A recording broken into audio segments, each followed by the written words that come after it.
నాకు పతిభిక్ష పెట్టమ్మా.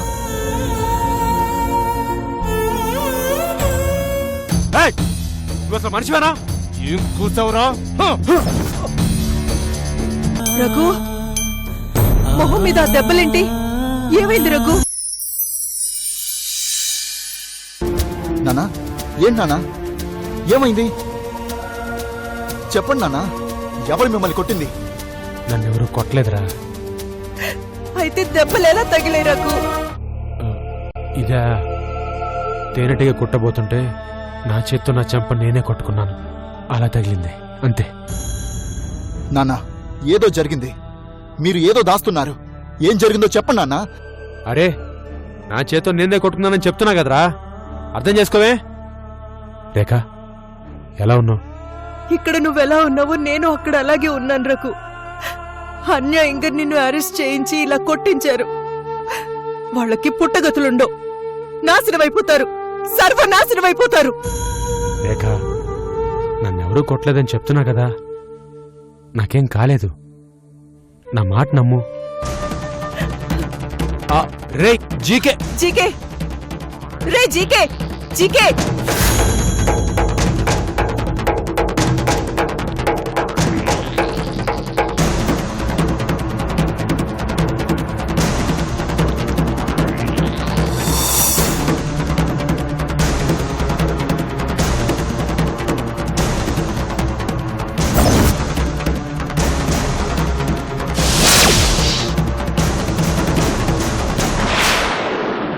దయానంద్, రాజీకి రా, కూర్చో. దయానంద్, నాకు నిజం చెప్పు. మా నాన్నకేమైంది? తనకు ఒంటి నిండా ఆ దెబ్బలేంటి? ఏం జరిగిందో చెప్పు. జీకే, కాస్త నేను చెప్పేది విను. ఏం వినమంటావు? ఆయన మా నాన్న. నా కళ్ళ ముందే మా నాన్న అలా కొడుతూ ఉంటే నాకెలా అనిపిస్తుంది? అసలేం జరిగింది? ఎవరు ఆయన్ని కొట్టింది? ఎవరు కొట్టారో నేను చెప్తాను, కానీ ఎవరు కొట్టించారో మాత్రం నీకే బాగా తెలుసు. ఇది ఆ మినిస్టర్ మాణిక్య వరప్రసాద్ పనే జీకే. పెరోల్ మీద బయటికి వెళ్లిన ఖైదీతో బేరం కుదుర్చుకున్నాడు. ఇది ఖచ్చితంగా ప్లాన్డ్ గా చేసిందే. అలాంటి వాణ్ణి ఎందుకు వదిలిపెట్టావు దయానంద్? నాకు ఒక్కసారి వాణ్ణి చూపించు, వాడి అంతు తేలుస్తాను. GK, please control yourself. ఇప్పుడు నువ్వు ఏం చేసినా అది మీ నాన్నకి రివర్స్ అవుతుంది. రేపు కోర్టు పెట్టుకుని నువ్వు ఏం చేసినా దాని ఎఫెక్ట్ అక్కడ చాలా గట్టిగా పడుతుంది. ఎందుకు చెప్తున్నానో అర్థం చేసుకో. రేపు కోర్టులో మీ నాన్నని కేసు నుంచి ఎలా బయటపడేయాలో అది ఆలోచించు.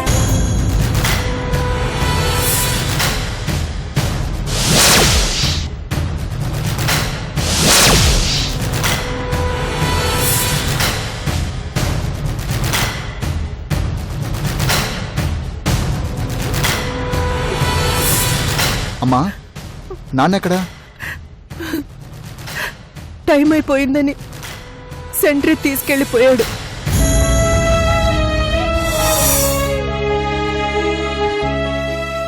బాధపడకమ్మా, ఇంకోసారి ములాఖత్ పెట్టించి నాన్నని పిలిపిద్దాం. వెళ్దాం పదమ్మా. అమ్మా ప్లీజ్ పదమ్మా, వెళ్దాం. రామ్మా.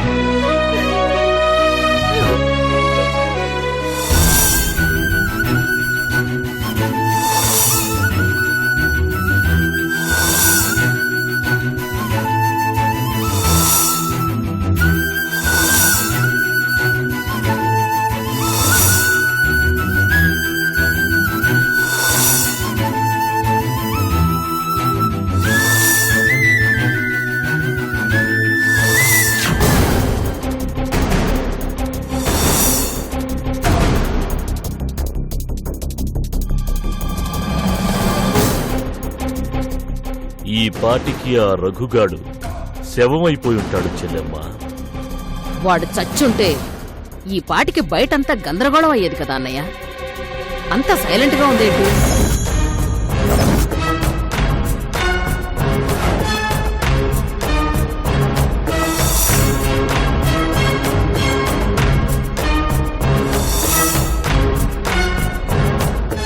ఏదైనా బయటికి రావాలంటే టైం పడుతుంది. మనం చేయించింది మర్డర్, కానీ అది బయట ప్రపంచానికి ఆత్మహత్యలా పరిచయం చేస్తాం. మరి ఆత్మహత్య గురించి బయటికి రావాలంటే టైం పడుతుంది కదా చెల్లెమ్మ, కొంచెం వెయిట్ చెయ్యి. అవమానం భరించలేక రిమాండ్లో ఉన్న రఘు ఆత్మహత్య అని టీవీలో పెద్ద పెద్ద స్క్రోలింగ్ వస్తుంది, నువ్వే చూడు.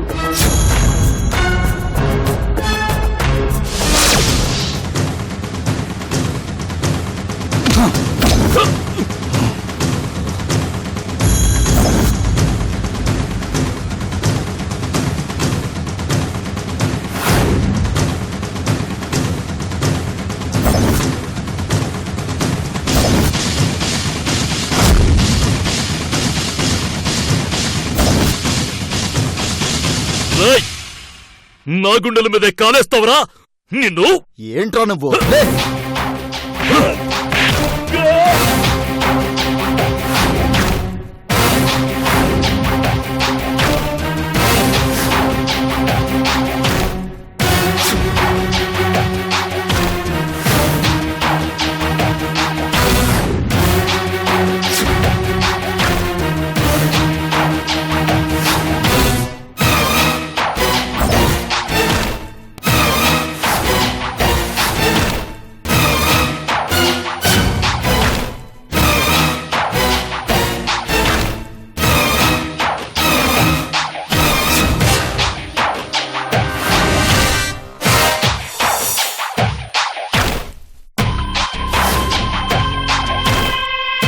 రేయ్, నేను ఇప్పటిదాకా మామూలు పోలీస్ ఆఫీసర్గానే నీకు తెలుసు, కానీ నా అసలు రూపం ఇది కాదురా.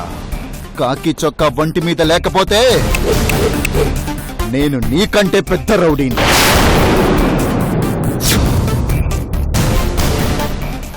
రేయ్, నా తండ్రిని చంపడానికి ప్లాన్ చేస్తావరా?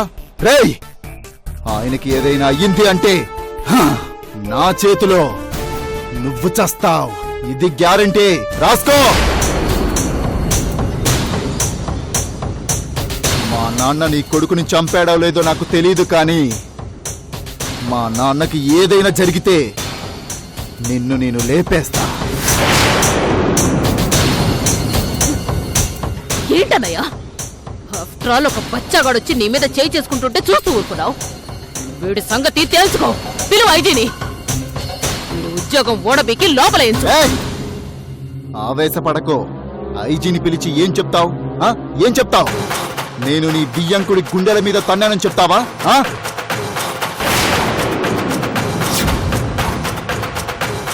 అలా చెప్తే పోయేది నీ పరువే. రేపు పేపర్లోనూ టీవీల్లోనూ మినిస్టర్ని తన్నిన జీకే అని నా పేరు చెప్పి నన్ను హీరోని చేస్తారు, కానీ పరువు పోయి మూలన కూర్చునేది నువ్వే. ఆలోచించుకో.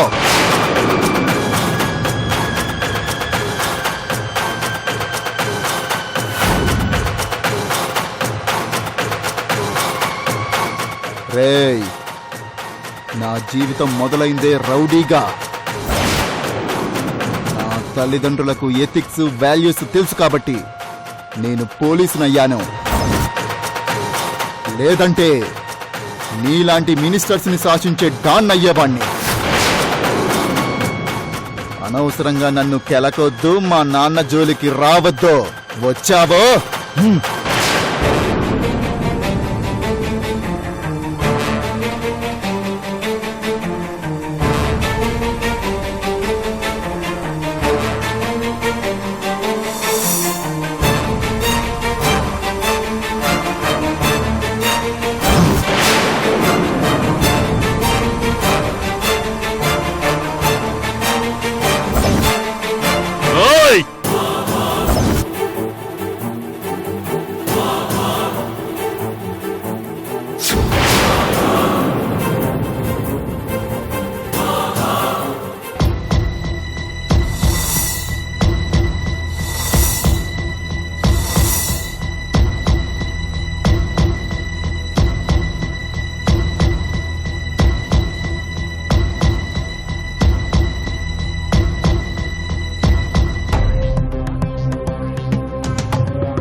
Yes proceed.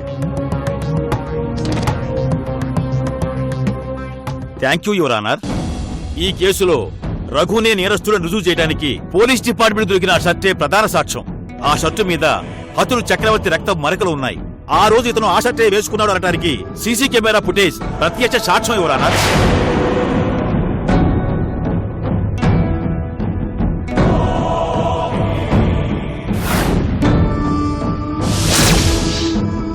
కాబట్టి చక్రవర్తిని తనే హత్య చేసి అతని శవాన్ని గండిపేట ఏరియాలో తనే స్వయంగా పారేశాడు యువర్ ఆనర్. అంతేకాకుండా సాక్ష్యాలు నాశనం చేయాలని కూడా ప్రయత్నం చేశాడు యువర్ ఆనర్. కాబట్టి ఈ ముద్దాయిని నేరస్తుడిగా పరిగణించి ఐపీసీ 302 సెక్షన్ ప్రకారం అతను చేసింది తీవ్రమైన నేరంగా పరిగణించి ఉరిశిక్ష వేయవలసిందిగా కోర్టు వారిని కోరుకుంటున్నాను యువర్ ఆనర్.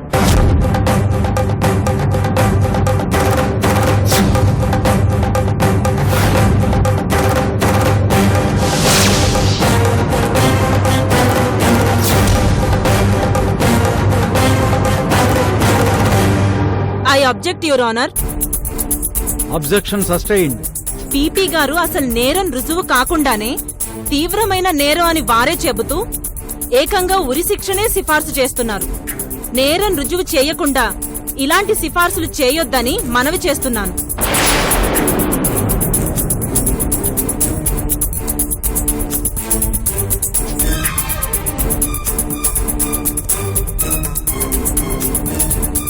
పీపీ గారు, ముందు నేరాన్ని ప్రూవ్ చేయండి. Sorry your honour. చక్రవర్తి హత్య కేసులో రఘునే నేరస్తుడు అనడానికి మన దగ్గర ఉన్న ఒకే ఒక్క ఆధారం ఆ షర్టు. ఆ షర్టు మీద రక్తపు మరకలు ఉన్నాయి.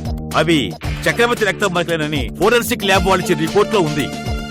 దీన్ని మీరు ఒకసారి పరిశీలించండి your honour.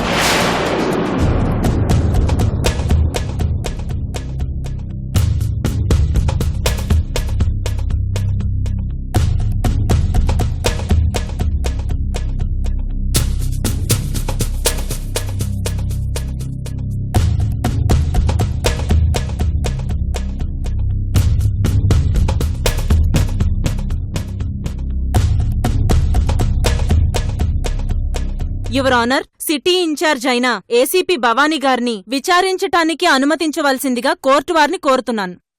Permission granted. Thank you milord.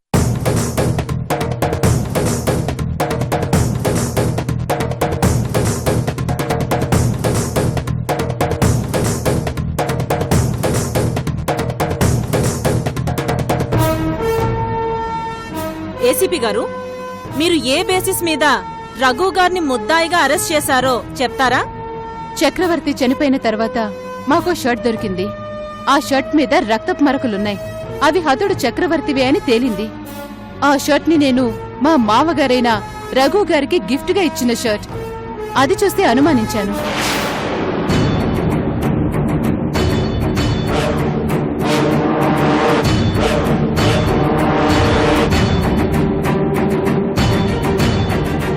ఆ షర్ట్ ఆయనదే అని ఎలా చెప్తారు? మీరు ఆయన ఒక్కరి కోసమే స్పెషల్ గా డిజైన్ చేయించిన షర్ట్ అది? కాదు, షాప్ లో కొన్నాను. మరి అలాంటప్పుడు అలాంటి షర్ట్స్ చాలా ఉంటాయి కదా, అది రఘు గారిదే అని మీరెలా చెప్తారు?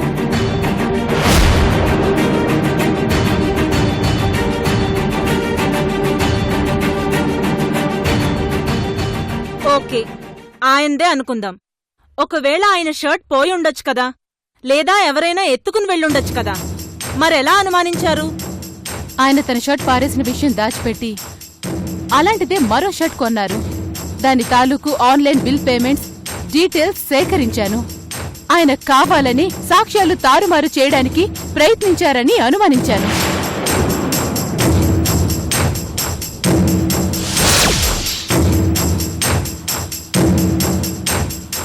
మీరు అలా ఎందుకు అనుకున్నారు? మీరు ఎంతో అభిమానంతో మీ మామగారికి ప్రెజెంట్ చేసిన షర్ట్ మిస్ అయితే మీరు ఎక్కడ బాధపడతారో అని ఆయన కొత్త షర్ట్ కొనుండొచ్చు కదా. కావచ్చు. మరి ఆయనే నిందితుడు అని మీరెలా అరెస్ట్ చేశారు?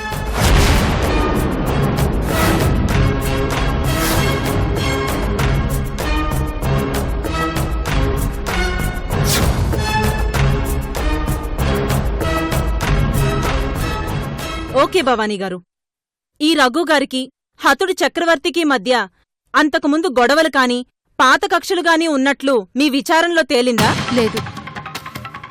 Note this point, your honour.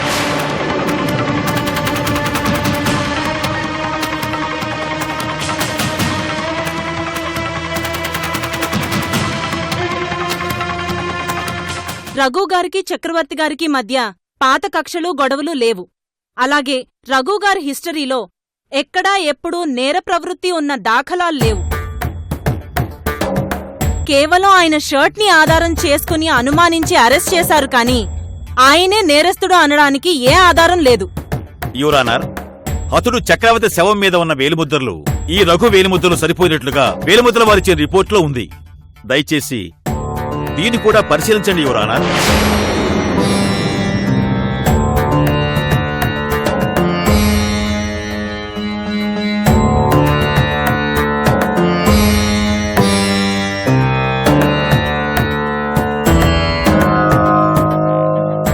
Your honour, హత్యకు సంబంధం లేని వ్యక్తి వేలిముద్రలు శవం మీదకి ఎలా వచ్చాయి?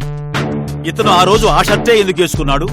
షర్టు పోగొట్టుకున్న వ్యక్తి ఆన్లైన్లో అలాంటి షర్టు ఎందుకు కొన్నాడు? విషయం కోడలికి చెప్తే ఏమంటుంది యువరానర్?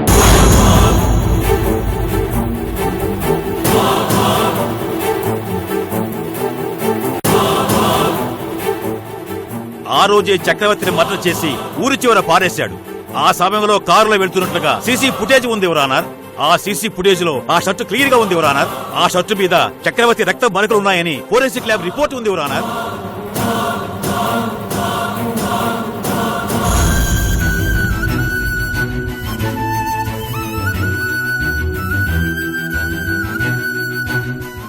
ఆ షర్టును తారుమారు చేయటం కోసం, ఆయన కోడలకు అనుమానం రాకుండా ఉండటం కోసం ఆన్లైన్లో అదే షర్టు కొన్నట్టుగా ప్రూఫ్స్ ఉన్నాయి యువరానర్. వీటన్నిటి ఆధారంగా ఇతనే హత్య చేశాడని నిరూపణ అవుతుంది. కాబట్టి ముద్దాయే నేరస్తుడు. చక్రవర్తిని చంపింది ఈ రఘునే యువరానర్.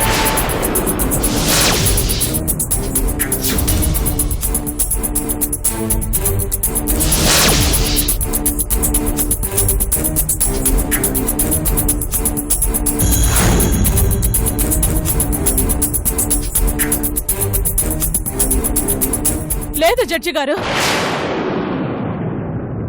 చక్రవర్తిని చంపింది నేను.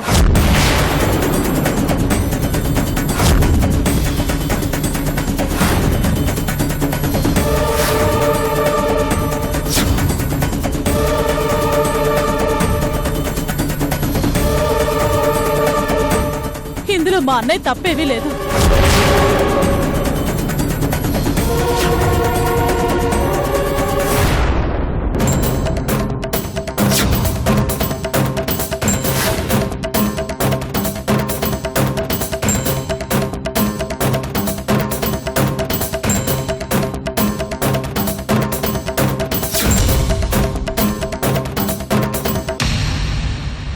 నో యువర్ ఆనర్, ఇందులో నా చెల్లి స్నేహ తప్పేం లేదు. నన్ను కాపాడటం కోసం తన అబద్ధం చెప్తోంది. నేరం చేసింది నేను, చక్రవర్తిని చంపింది నేను.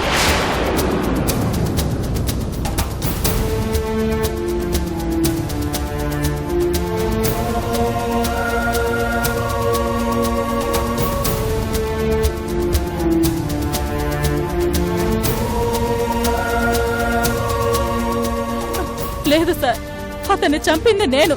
నాకు శిక్ష వేయండి. మా అన్నయ్యని వదిలిపెట్టండి.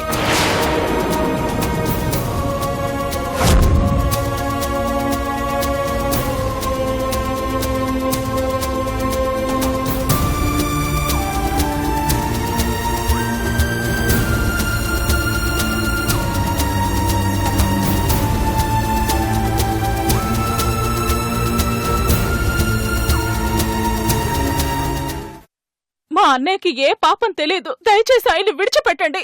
యువరానర్, ఈ కేసు కొత్త మలుపు తిరిగింది. ఇప్పటిదాకా రఘునే నేరస్తుడు అనుకున్నాం, కానీ ఇప్పుడు కొత్త వ్యక్తి వచ్చింది. దీని వెనుక వీళ్ల కుటుంబం మొత్తం ఉందని అనుమానం నాకు వస్తుంది యువరానర్.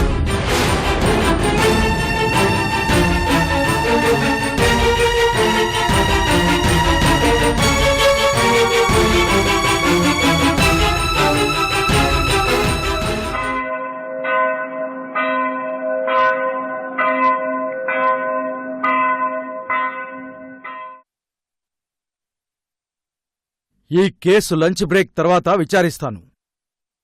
3 గంటలకు మళ్ళీ విచారణ చేపడతా.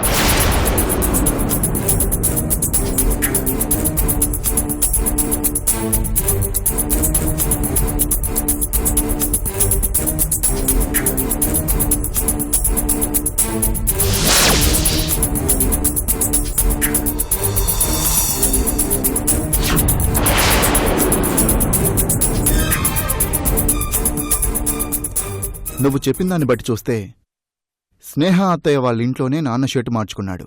ఓకే, ఇంతకు ముందు మనం ఎంత అడిగినా నోరెత్తని మనిషి ఇప్పుడు ఉన్నట్టుండి ఎందుకలా అరిచింది?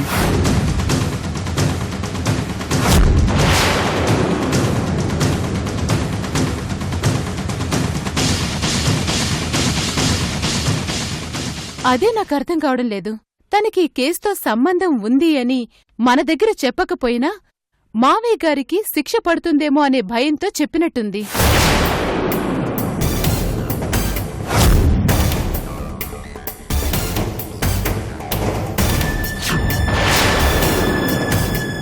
అవును, అదే అయి ఉంటుంది. నేను మొదట్నుంచి చెప్తూనే ఉన్నాను కదా, మావయ్య గారు ఎవరినో కాపాడడం కోసం ఈ నేరం తన మీద వేసుకుంటున్నారు. నిజంగా అయితే మావయ్య గారికి ఈ కేసుతో సంబంధం లేదు అని చెప్తూనే ఉన్నాను.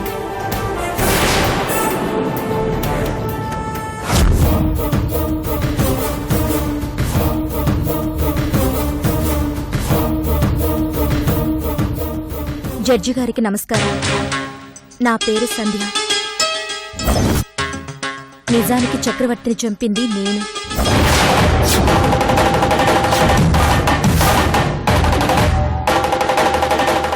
నిన్నటిదాకా శైలజ లాంటి శిరీషను చూసామనుకున్నాం. ఈ రోజు శిరీష లాంటి సంధ్య అనేది ఇంకోతుందని తెలిసింది.